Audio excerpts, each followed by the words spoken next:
Suddenly, his wife and child were dead. The feud was about to begin.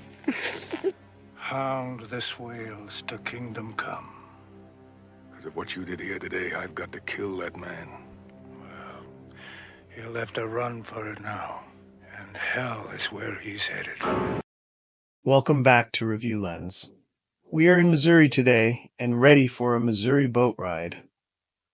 Let's break down the Outlaw Josey Wales, released in 1976. It's one of my favorite westerns. It's directed by Clint Eastwood and starring himself as the title character.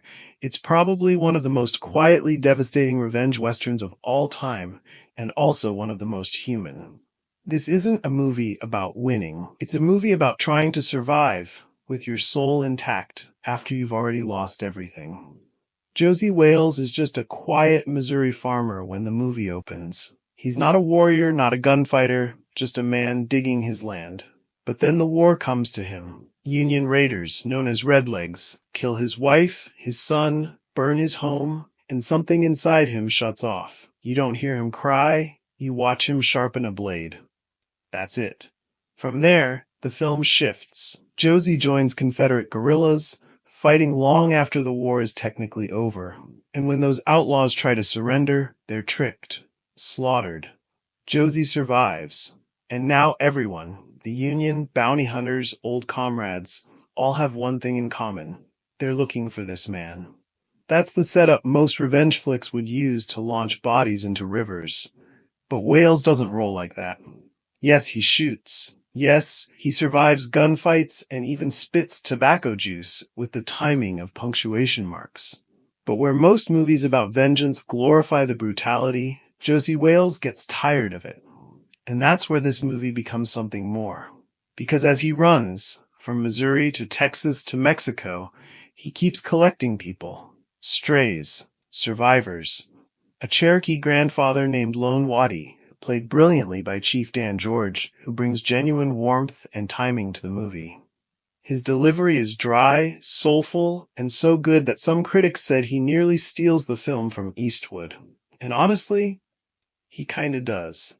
There's a young Navajo girl who can't speak English, a Kansas widow named Laura Lee and her elderly mother, a dog. What starts as one man on a blood trail becomes an accidental family. And that's what sets the Outlaw Josey Wales apart from other westerns. The more Josey runs from the world, the more he winds up building a small, stubborn version of it.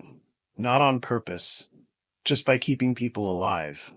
It's like the film's telling us that redemption doesn't come all at once. It's slow, unearned at first, something you only notice once it's already yours. And yeah, the quotes. Western Hall of Fame stuff. I reckon so. You get those holes a leak in. I'm gonna whomp you with a knotted plow line. Dyin ain't much of a livin' boy. Now remember, when things look bad and it looks like you're not gonna make it, then you gotta get mean. I mean, plumb mad dog mean. Eastwood delivers every line like he's chewing iron nails. Not for style, for truth. Because Josey's not trying to impress anyone. He's just trying to make it out with his shadow intact. How about some trivia? This was Eastwood's 5th directing credit. He had a very public conflict with original director Philip Kaufman, who was fired. And that decision led to the Directors Guild of America creating the Eastwood Rule to stop actors from firing directors and taking over their spots. Chief Dan George improvised many of his lines.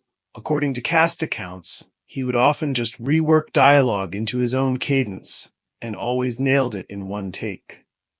Clint Eastwood actually took a very hands-off approach to directing here, letting the performances and terrain lead the tone. He rarely used more than 2 takes per shot. The movie underwent a 4K remaster in 2025, alongside Dirty Harry and Pale Rider by Warner Bros., a quiet nod that this film still matters. The cinematography by Bruce Surtees, nicknamed the Prince of Darkness, is raw and dusty. There's no soft light here. Every frame looks like it's been washed through gunsmoke and prairie wind. It's not trying to be pretty, it's trying to be honest. The final showdown sneaks up on you. Not because it's sudden, but because the fight isn't flashy. The victory isn't loud. Josey just handles it, like a man crossing a name off a long list. And afterward, he could have left, could have wandered off, as he always has.